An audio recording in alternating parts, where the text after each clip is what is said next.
Yeah. Yeah, I feel like the sun, like the direct Okay, sun. I think we're good to go now. Yes. Does it do that to you guys? You know, I'm blaming it on winter and having a cold. I think we're going to go ahead and get started now. Are you still catching me, Nicole? No, I'm a little bit. I think we're going to be started. I might just be old age. I think we're going to go ahead and get started now. Bienvenidos a todos y todas. Tonight, we welcome Dr. Shamika Klassen.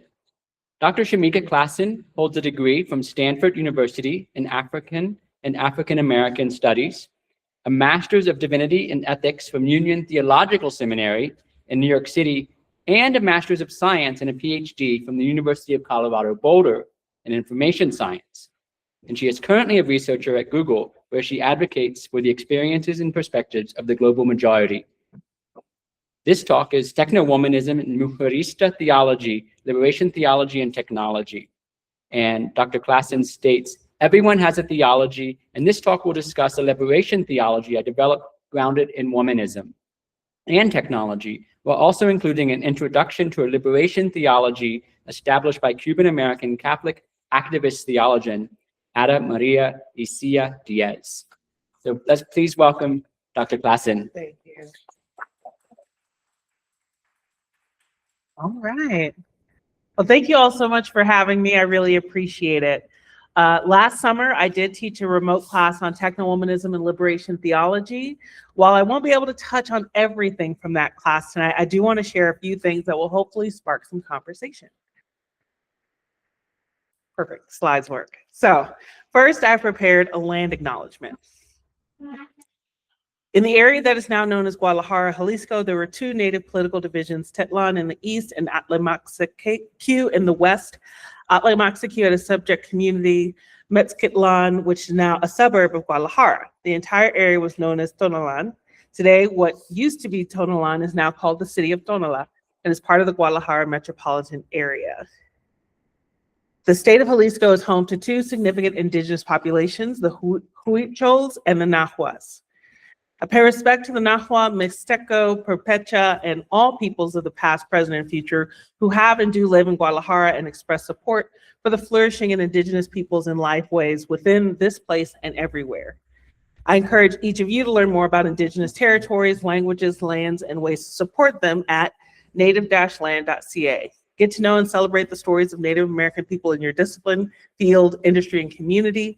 Finally, find Native American organizations to support financially. Personally, I'm giving a monthly donation to Natives in Tech.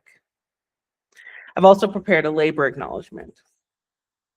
The United States has a history of enslavement as peoples from the African continent were forcefully taken from their homelands to the US to provide forced unpaid labor under atrocious conditions across generations. Centuries later, the ramifications of the Atlantic slave trade permeate our society. Today, not only are the descendants of enslaved people suffering from discrimination, prejudice, systemic racism, and state-sanctioned violence, but modern slavery is thriving in industries across sectors and around the world. The number one sector is the tech industry, due to products like laptops, computers, mobile phones. Many of us here, including me, own at least one of these products. There are people, including children in some cases, who mine materials for these devices. There are also tech sweatshops like Facebook's content moderation workers in Kenya, who are the lowest paid in the company at $1.50 an hour. The low wage and hidden labor of content moderators, and now the invisible labor used to label content for AI, continue to plague the tech industry today. In addition to unpaid, low wage, and hidden labor, there's also unrecognized labor. Computers started off as women who did mathematical calculations in the 18th century. 2 centuries later, the so-called clerical work involved Black women like Mary Jackson, Katherine Johnson, and Dorothy Vaughan doing math, engineering, and computer science at NASA. Their efforts were hidden for decades until Margot Lee Shetterly's book, Hidden Figures, debuted in 2016. On top of the past wealth in the United States that unpaid enslaved labor afforded countless governments, businesses, universities, and families, fortunes are once again being made today from Black and brown people, but this time from social media. Creators have their intellectual property appropriated and monetized, such as content, fashion, takes, dances, and more. But that's not how our story ends. In spite of all this, marginalized and racialized people's resilience, survival, and thriving outweigh and outshine all the world has thrown at us. As Maya Angelou, may she rest in power, so eloquently named, bringing the gifts that our ancestors gave, we are the dreams and the hopes of the slave. We rise, we rise, we rise. So, welcome all to this talk today. Thank you all so much again for joining. I want to start with a little bit about my positionality. I'm a medium complexion Black woman with multiple degrees and an invisible disability. My positionality, the life experiences, and intersectional identities I carry all inform my worldview and how I approach my scholarship. I invite you all to consider your own positionality as you receive what I have to share today. Here's our journey. We're going to be touching briefly on liberation theology, Mujerista theology, and Technowomanism before closing with a short case study of Technowomanism in praxis before opening the floor to discussion. We will start with liberation theology.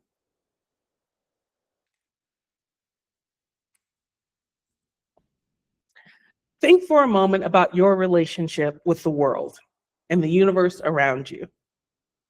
Whether you believe or do not believe in a higher power, an inner or external divinity, or with or without faith community, regardless of where you land, everyone has a personal theology. Theology is the study of religious faith, practice, and experience, especially the study of God and God's relationship to the world. There are 4 types of theology: biblical, historical, systemic, and practical theology. Tonight, we will be focusing on practical theology that has to do with how people actually engage with their faith, beliefs, community, and so on. This is Gustavo Gutierrez, who was a Peruvian Catholic philosopher and theologian who established liberation theology in the late 1960s. Liberation theology embodies these 5 principles: identification with a particular form of oppression and suffering, prophetic critique of that condition, social analysis of the causes of oppression and suffering, biblical and theological engagement to address that suffering and overcome that oppression, and advocacy of structural change toward a greater approximation of justice. There are so many liberation theologies that have grown from Gustavo Gutierrez's original efforts. Here are just a handful: Black liberation theology, Mujerista, womanism and technowomanism, Dalit, queer, disability, feminist, eco-theology, and indigenous liberation theologies. Tonight, we're going to just focus on Mujerista, womanist, and technowomanist theology. Speaking of which, let us talk about Mujerista liberation theology. Ada María Isasi-Díaz is a Cuban-American Catholic activist and theologian who established Mujerista theology. Here she's quoted describing it: "To name oneself is one of the most powerful acts a person can do. A name is not just a word by which one is identified. A name also provides the conceptual framework, the point of reference, the mental constructs that are used in thinking, understanding, and relating to a person, an idea, a movement.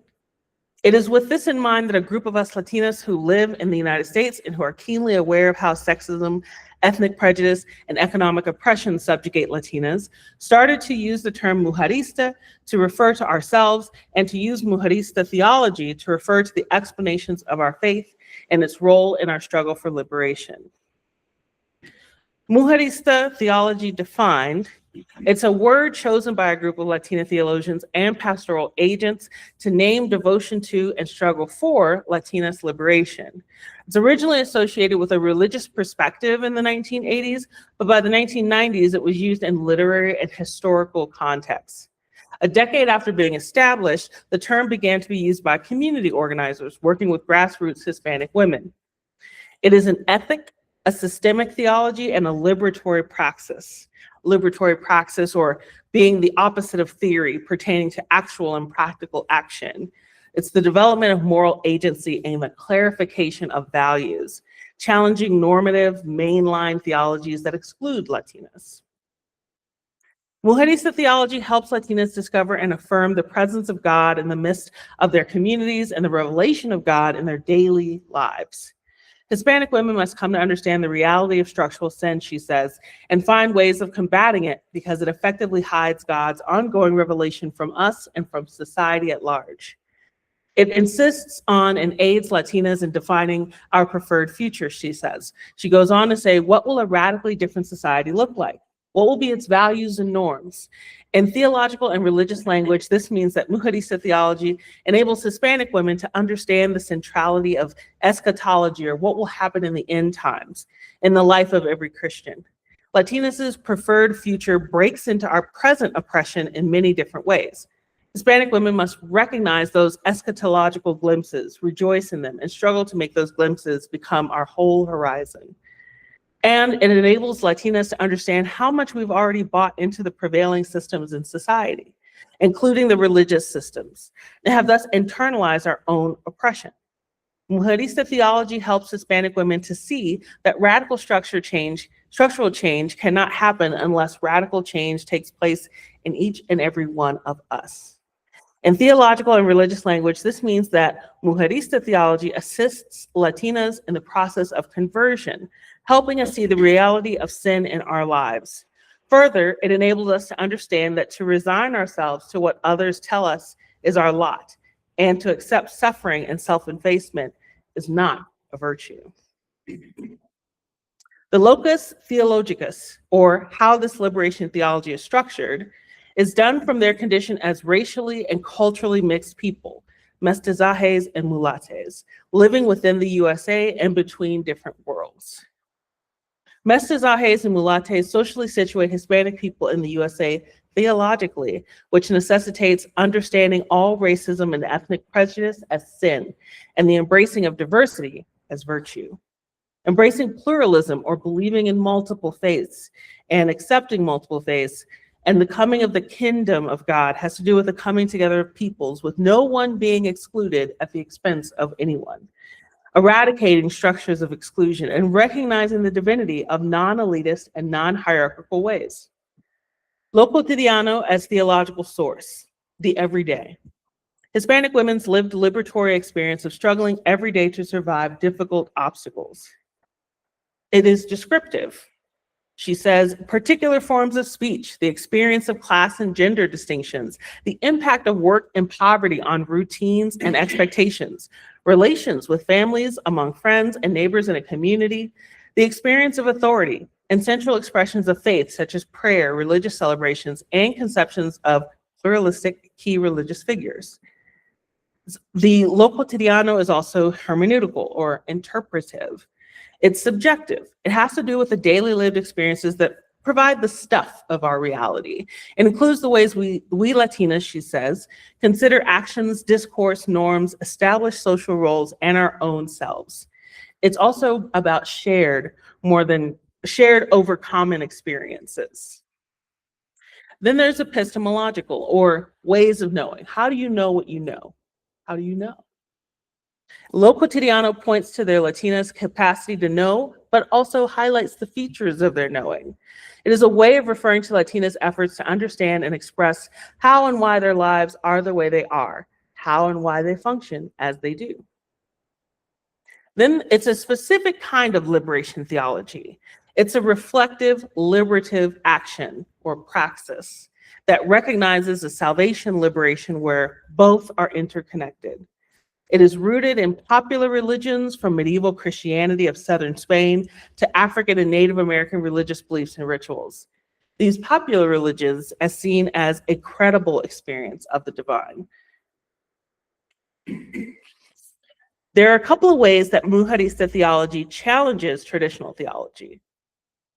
It is first aware of subjectivity, as opposed to traditional theology that claims objectivity, that refuses to recognize that it often tends to benefit the status quo at the expense of those who are marginal in church and society.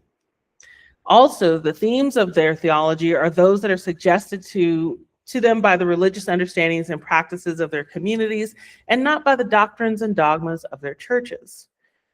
And finally, the importance of difference. Instead of assimilation and doing away with differences, Mujerista theology embraces diversity and eschews an essentialist meaning of difference. One group is the norm and everyone else is the deviant. So looking back at that liberation theology definition, Mujerista theology identifies with the following forms of oppression and suffering: sexism, classism, and ethnic prejudice or colorism. Its prophetic critique of these conditions is encompassed in the notion that white hegemonic Christianity falls short of mujerista women, and white feminism fails to seek liberation of all women. The social analysis of the causes of oppression and suffering include prioritizing utility over humanity and pushing back against the shortcomings of feminism. Biblical and theological engagement used to address that suffering and overcome the oppression is captured in Lo Cotidiano, a theology based on disparate everyday experiences. Finally, the advocacy of structural change toward a greater approximation of justice involves seeking access to immigration policy and uplifting Latina voices. Now that we've had a primer on Mujerista theology, I want to look at another liberation theology, this time Technowomanism. We must first touch on its origins, womanism.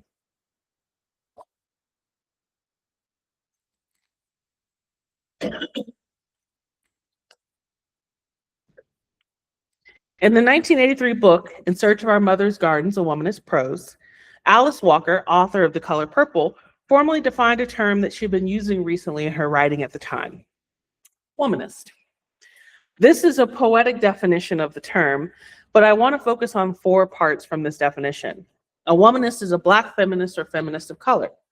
A womanist loves other women and men sexually or non-sexually and is committed to the survival and wholeness of the entire people. A womanist loves struggle, the folk, herself, regardless. And womanist is to feminist as purple is to lavender. Monica Coleman, a third wave womanist, outlines the 3 waves of womanism. The first wave of religious thought behind the term centered the experiences of Black women and positioned them as a starting point in religious and theological reflection. The first wave of matriarchs did the intellectual work of establishing womanism as a theology. The second wave of womanism expanded its discourse and discipline and explores a systematic theology of womanism, establishing things like Christology, who is Christ, soteriology, what is your doctrine of salvation, and doctrines of the Trinity. The second wave womanism had criticisms as well around the normative themes of defining Blackness and Black womanhood through a lens of experiences of oppression. Coleman also describes the second wave of womanism as disconnected from local and global political movements, and that it was largely Christian. Thirdly, second wave womanists held fast to the survival and wholeness of all people to the detriment of taking to task male power in religious spaces that dominate, exclude, and selfishly name and violate. As Coleman describes, third wave womanism shifts away from the identity of the scholar to the ideology of the scholarship, and both draws and departs from womanist scholarship. It also engages with scholarship outside of the Black religious discipline.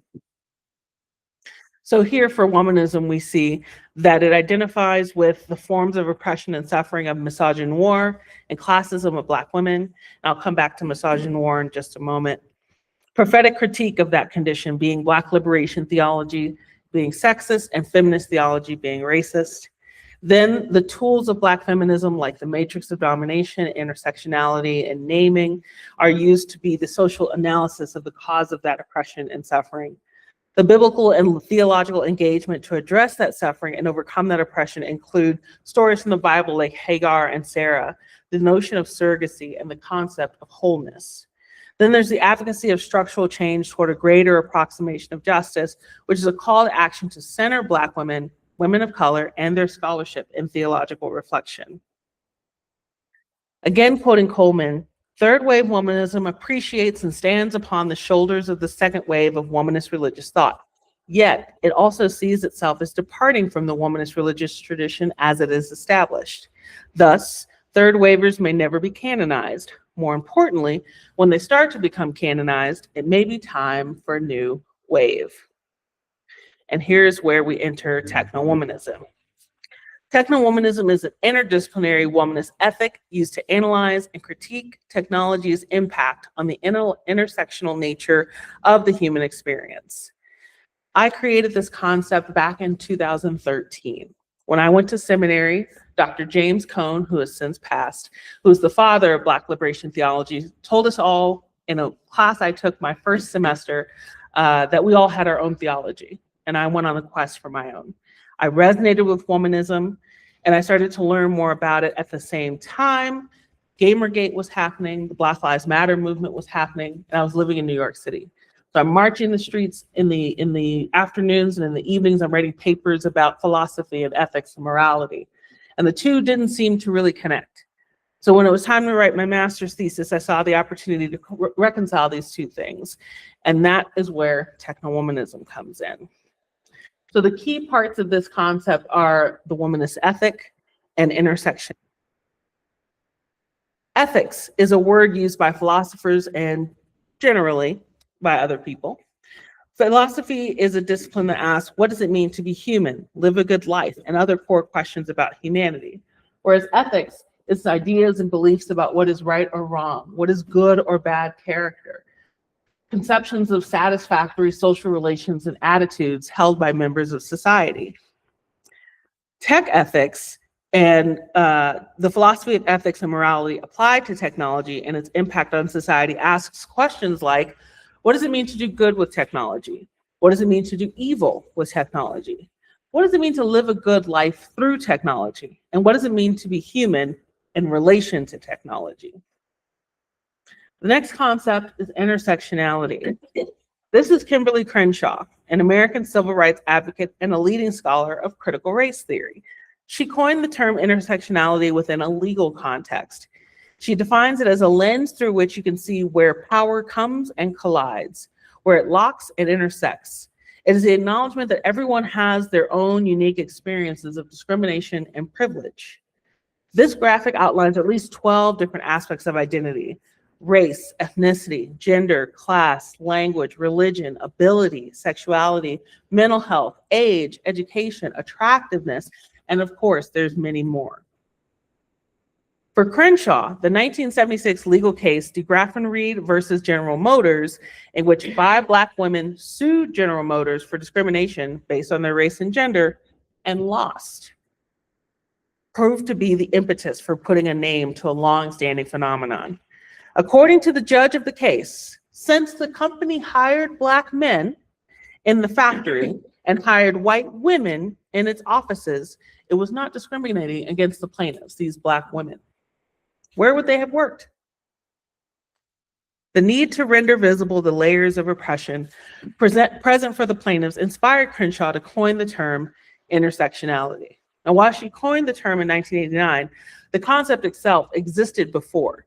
The concept has roots reaching back to the Combahee River Collective of the 1970s and their advancement of the term simultaneity, which spoke to the simultaneous influences across various identity markers such as race, gender, class, sexuality, and more. The concept can be traced even further back with prominent Black and brown feminists of the 19th century, such as Sojourner Truth, which is present in her famous 1851 Ain't I a Woman speech. In this speech, Truth highlights the differences in oppression between white women and Black women. And then finally, for technowomanism, we have a concept called the uncanny valley of humanity.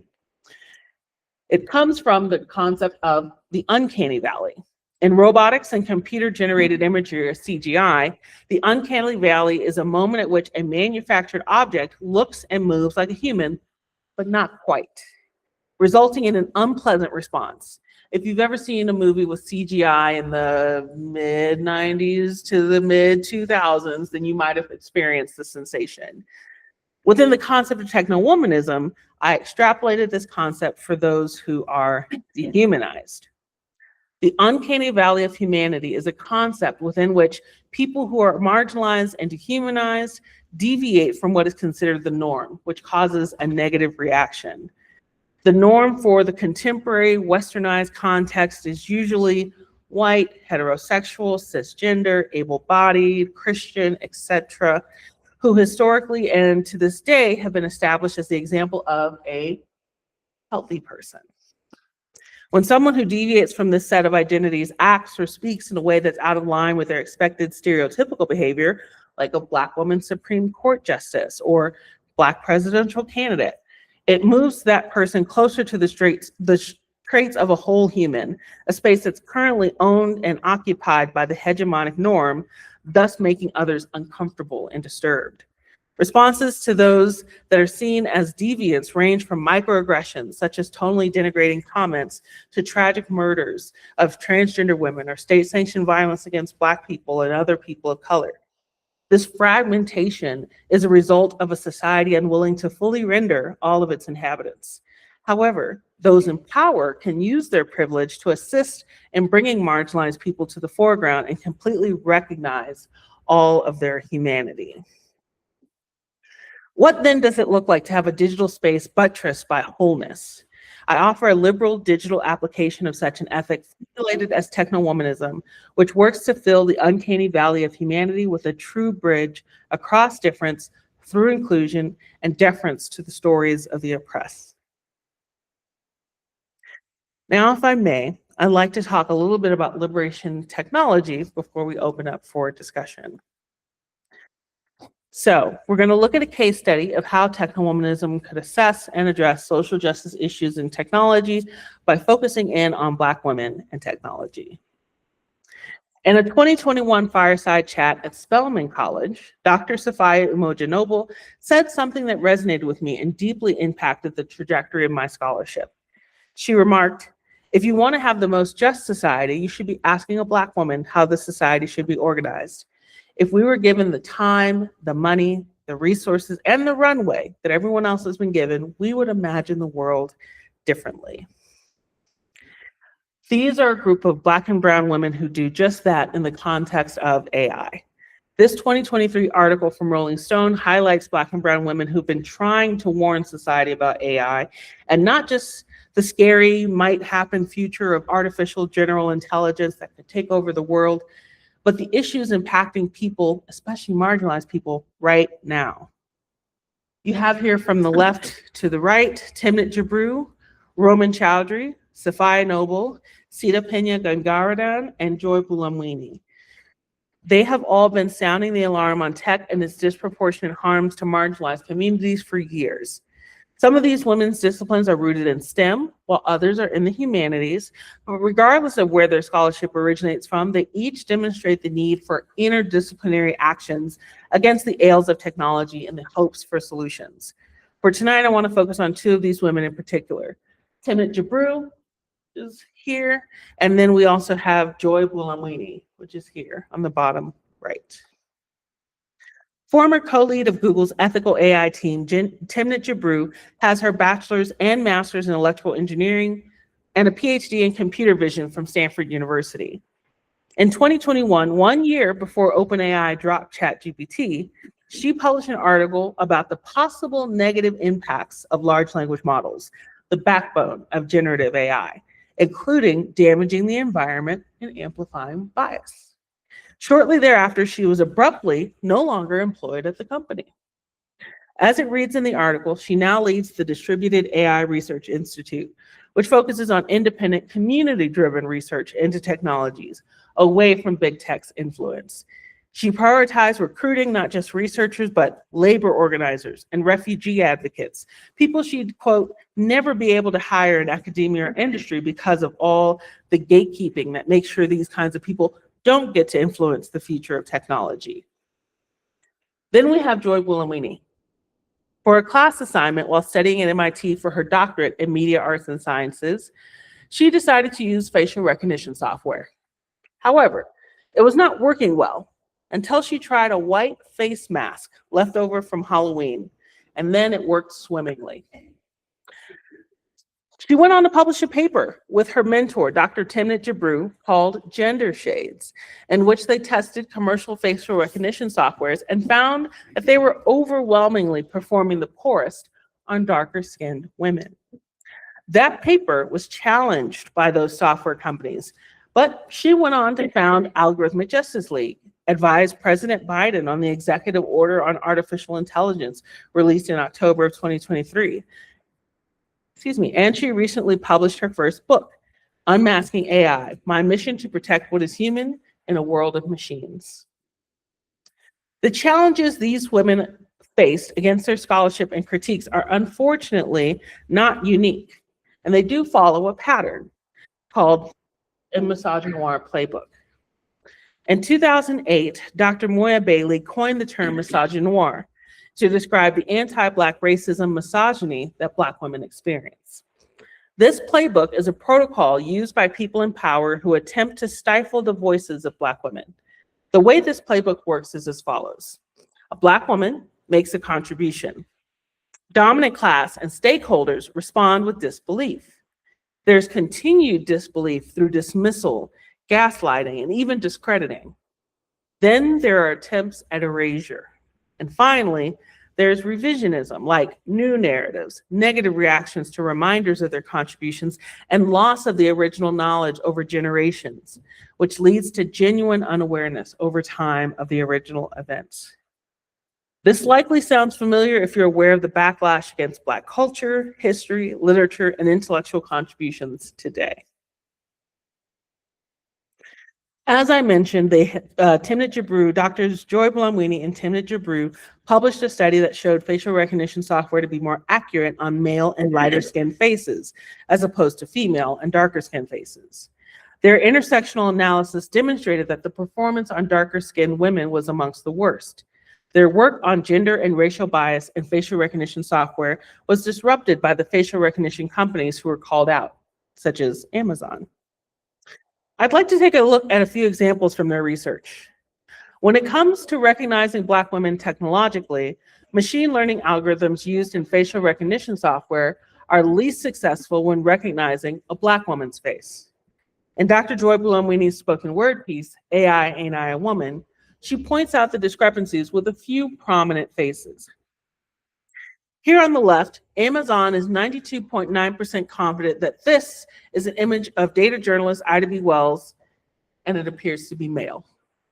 On the right, Microsoft's facial recognition software is given a different photo of Ida B. Wells and calculates the image to be of a, quote, young boy wearing a hat and smiling at the camera with 70% confidence. First Black Congresswoman Shirley Chisholm appears to be male to Amazon's facial recognition software at 86.2% confidence. Here's a picture of famous talk show host Oprah Winfrey. Watson is just over 50% sure that she is the first lady. Oprah Winfrey has not, nor likely will ever be, the first lady, but Michelle Obama was. This output from Microsoft's facial recognition software with a young Michelle Obama on the left, wearing a yellow shirt, reads 79% confident as a young man wearing a black shirt, while also being 93% confident that there is a hairpiece in the image. Showing some agreement about a very wrong take of the image is the same image in Watson's software on the right being rendered as a toupee or hairpiece at 66% confidence. Believe it or not, I could go on, but beyond just mislabeling images of famous Black women, these inaccurate systems are causing real-world consequences for people who are misidentified. In August of 2023, a Black mother who was at the time 8 months pregnant was arrested by Detroit police for carjacking. Only the facial recognition software that led police to her got it wrong. She sat in jail having contractions, and when she was finally released, she had to be rushed to the emergency room. She is now suing the city and the Detroit Police Department detective, according to CNN. What we've been talking about, facial recognition software, stems from computer vision. It is the umbrella discipline under which lies facial recognition software, and it is notoriously bad, as I've mentioned, with darker skin tones. I personally experienced this when using Zoom during the early days of the pandemic in 2020. That is me when I had long hair. My brown skin was not registered as human, and I was deemed background. This phenomenon is not new. But where did this field of technology go wrong? How about we consider computer vision as a case study and start by taking a look back to the mid-20th century and Kodak film.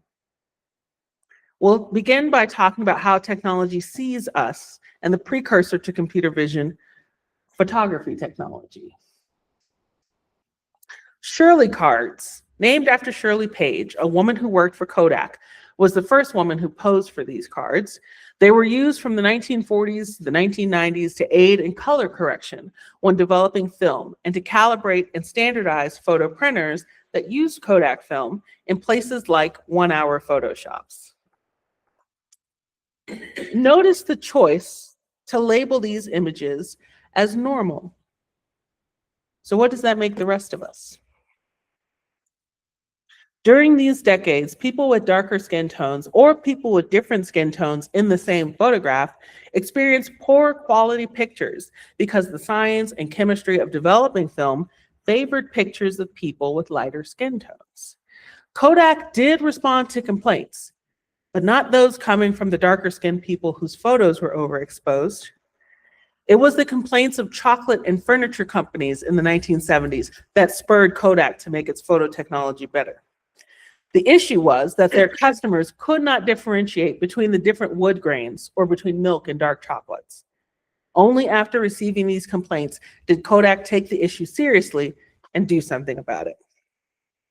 Actually, it wasn't until the mid-1990s that the normal standard for film expanded to a wider variety of skin tones. As photography technology made its way to computers, however, the issues remained. Let's see if this will play. Say, We're using the face tracking software, so it's supposed to follow me as I move. I'm black. I think my blackness is interfering with the computer's ability to follow me. As you can see, I do this, no following. Not really following me. I back up, I get really close to try to let the camera recognize me, not happening. Now, my white coworker, Wanda, is about to slide into frame. You will immediately see what I'm talking about. Wanda, if you would, please. sure.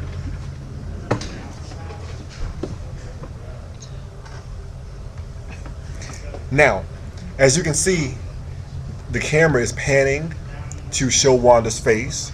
It's following her around. But as soon as my blackness enters the frame, which I will sneak into the frame. I'm sneaking in, I'm in there, That's it. It's and over. there we go, it stopped. This is from 2010, the HP Media Smart Computer. Now, how did HP respond? HP has been informed of a potential issue with the facial tracking software included on some of its systems, which appears to occur when insufficient foreground lighting is available. An HP spokesperson said in an email, "We take this seriously and are looking into it with our partners." So this was a mistake, and the responsibility was on the user whose lighting was not bright enough for the technology to work, and not the company who built the technology, which does in fact work, but only for lighter skinned people. Computer vision today is, amongst other things, fueling self-driving cars, and the skin tone issue is even more dire there. The computer vision that some autonomous vehicles use is less accurate for people with darker skin tones, meaning that self-driving cars may be more likely to hit a pedestrian with darker skin more often than other people with lighter skin. However, there are better ways. Recall how computer vision could not differentiate Black women's hair from hair pieces? We're going to take that aside about Black hair and technology to demonstrate how technology can heed Black women and women of color to do better. This 18th century law from Louisiana about Black women's hair is called the Tingnan Law, 1786. This law entailed the following. Part of the Code Noir, or Black codes, the Tingnan Law of 1786 forced Black women to wear Tingnan headscarves as a way to diminish free Black women by tying them to the status of enslaved women. However, Black women made the headscarf stylish, and when Empress Josephine of France adopted it in the early 19th century, it became haute couture. Fast forward to almost a decade ago when we had this article in The Guardian entitled, "Do Google Unprofessional Hair Results Show It's Racist?"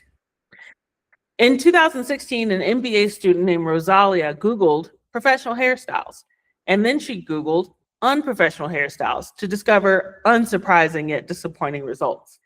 So you'll see here on the left, the search results for unprofessional hair for work full mainly of images of Black women and beautiful natural hairstyles, along with a few white women in wigs. On the right are results for professional hair for work. That features white women with mostly straight hair and one picture of Beyonce for some reason, also with straight hair. Even the overall skin tone from left to right reads differently, as the unprofessional hair for work results features more medium to dark skin tones than the professional hair for work images of white and light-skinned women. Black women's hair is 2.5 times more likely to be perceived as unprofessional. And we're talking about the hair that grows out of our heads and the styles that have been part of our heritage for centuries. 2/3 of Black women change their hair for a job interview. Among them, 41% change their hair from curly to straight. In response to this hair harassment in educational and professional settings, the Crown Act was born. In 2019 in California, the act was first introduced by Senator Holly J. And the Crown Act website reads, "The Crown Act stands for Creating a Respectful and Open World for Natural Hair, is a law that prohibits race-based hair discrimination, which is the denial of employment and educational opportunities because of hair texture, or protective hairstyles, including braids, locks, twists, or Bantu knots." That's the law in 27 states across the country. Now here's the good news, coming back to Google. Searching Google for professional hairstyles today, you can actually search by hair texture. Clearly, someone at Google was listening, but it took us calling them out on it. It takes folks on the outside experiencing the tech firsthand and folks on the inside working for these companies to advocate for and implement change. The good thing is we can see change happening. And that's what can happen as we continuously share our experiences, perspectives, culture, and histories with our world. So, what does technology have to do with theology? And what does theology have to do with technology? Both shape our society immensely, whether we craft them or just passively let them happen to us. My hope is that you're now a bit more engaged with how you can play a role in shaping them both yourselves. This is Dr. Patricia Bath, an ophthalmologist who was the first Black female doctor to receive a medical patent. She's pictured here with what is called a refractor. If you have glasses, then you've likely seen this device. It's generally used by eye care professionals during an eye exam and uses different lenses to measure errors in sight and determine the right prescription for glasses.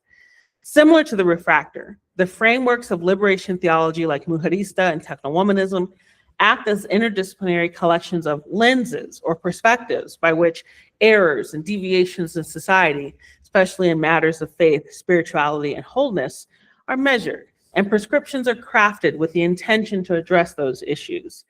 As we enter into a time of discussion, I invite you to consider now how now that you've been introduced to liberation theology, how will you use these lenses and perspectives in your own lives? What is your liberation theology? Thank you.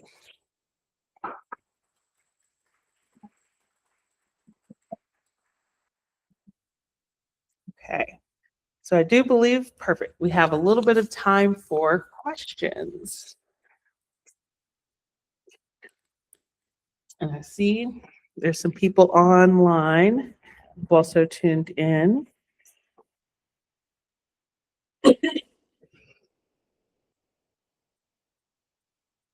Okay. So any questions or comments? You're welcome. Yes. Well, thank you for your talk. I have a question about how atheism or non-religious people, I guess the association of the concept of theology centers on God, the presence of God. So where do people fall that don't have that as part of their, I guess, framework? I think in terms of atheism, it is a stance. And I think that stance is your theology, right? So whether you believe or whether you don't believe, I, for example, I've deconstructed my faith through the course of being in seminary and whatnot. So I don't identify as atheist, but I get it, believe me.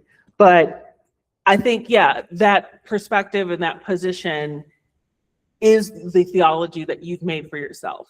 And I think that's what's so important about the idea of a personal theology, because even if you are in a religious space, you may have a faith community And every person in that faith community has a slightly different perspective on their faith, their idea of the divine, their relationship to the divine, etc. So all of those mechanisms are still there in terms of who is God, how does God related to the world.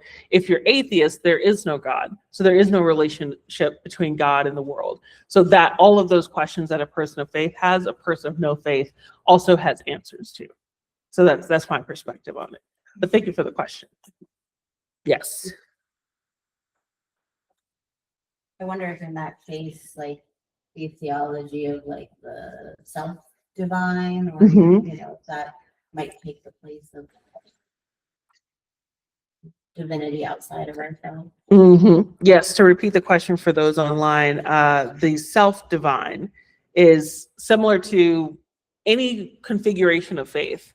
However many people there are on the earth, that's how many theologies there are, in my opinion. And so if you see yourself as embodying the divine, or that you in yourself are the divine, then you are centering yourself, and that's very liberatory, actually.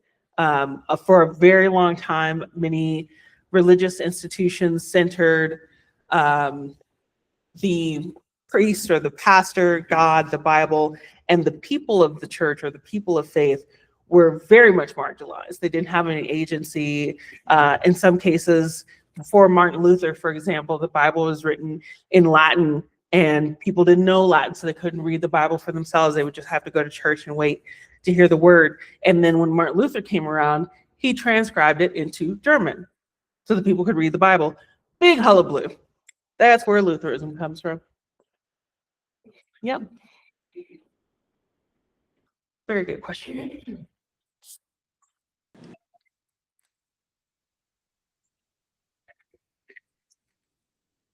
I have a question. Yes. So I think, womanism through technology is a particular lens when it comes to liberation. Do you have other lenses when it comes to liberation, like other aspects that we should be trying to liberate ourselves from? Oh, nice. Good question. I'm just moving the screen over so people can see y'all. Okay. Okay, so these are the folks online. Okay, so ask your question one more time, please. Are there other aspects that we should be liberating ourselves from, essentially, to bottom line it? Yes, I would say the intersectionality that I talked about, where each of us has all these different dimensions of identity, each of those dimensions is an opportunity for liberation. Right? So, for example, your sexuality, your age, your ableism, all of these different aspects are opportunities for you to find ways to center that aspect of your identity, to deconstruct what the world has told you about that identity, and find your own way towards what does freedom look like in that regard for yourself.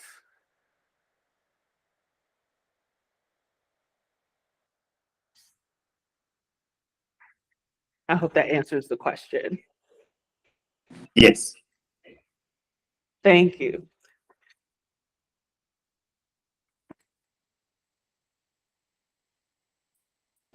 You also might tell us a little bit about the future of, where do we go from here? You told us a lot about the problem, but where do we go? Yes. So one of the things that I'm interested in is Afrofuturism. There's also Chicana futurism, Asian futurism, African futurism, and this notion in theology of eschatology, which basically means what's going to happen in the end times. If you've heard the book Left Behind, that's a form of eschatology. But when you have these kinds of futurisms that center marginalized people, then you have the opportunity to cast a vision for what you want for yourself and your community. And I feel like liberation theology helps people loosen themselves from these prescribed notions of what's going to happen, and making the assumption that just because it was said this one way means it's going to happen. Like the rapture is not in the Bible. and it was created in the late 1800s, early 1900s by pastors who wanted to up their numbers in churches and faith communities. So that is a form of eschatology that those folks designed for themselves. It worked out like gangbusters for the people who wrote Left Behind. But for people who, for example, a child might hear about the rapture and be very afraid if their family goes out for an afternoon and they didn't realize, and they're home by themselves and think, oh my God, did my family get raptured and I'm left here? What does that mean about me and what God thinks of me, etc. All of these visions that are not framed around liberatory theologies can be very damaging to people who aren't centered in those theologies. So I look to futurisms as ways of being hopeful, and also communities, and asking of all of us, what do you see for the future? Yes. Well, if we look at, even if we come from different faith backgrounds and we don't adhere to any type of Left Behind-esque thing, when we look at like present day political climates, right? Mhm. We hear just snippets of conversation of like, oh, it's World War III, oh, it's the end of the world. Mhm. You know, those ideas that we have that we assume to be just a shared narrative are still rooted in many of those pieces, even if Mhm. we ourselves aren't necessarily following a particular religious Mhm. doctrine. And so, Mhm. you know, that's where, like, how do we know it's not the sun disappearing and a new sun being reborn if you're Mhm. Chicano or Mexicana? So, Mhm. you know, decentering the prescribed norm and what falls under norm.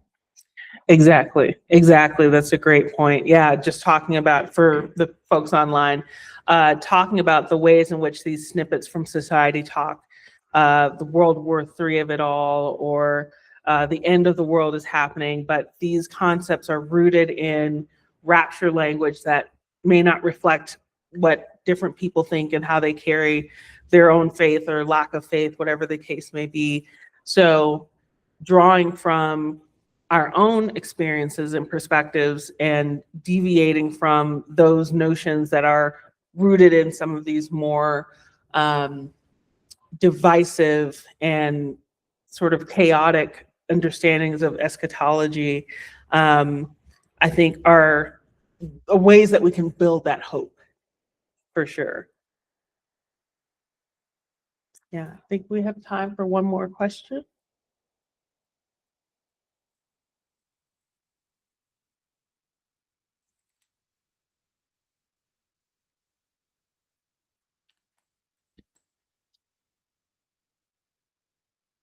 Do you have a reading list if we want to Oh yeah, or articles and specific? I sure do. So I have a website that has my syllabus on it, and that has all of the things that I had my students read, and it's a great primer for doing this work. So I'm gonna pull it up here, and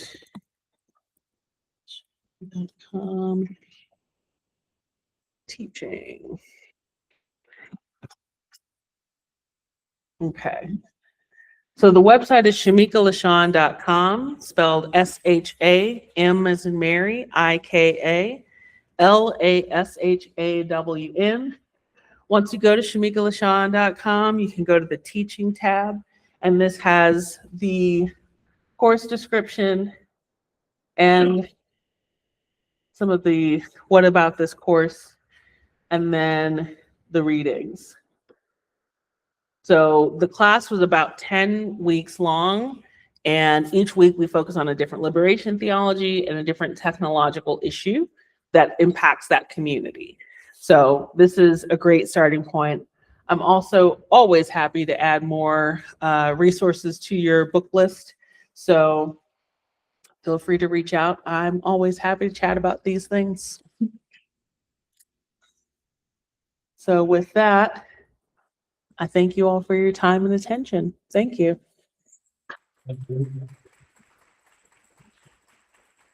Yes, thank you.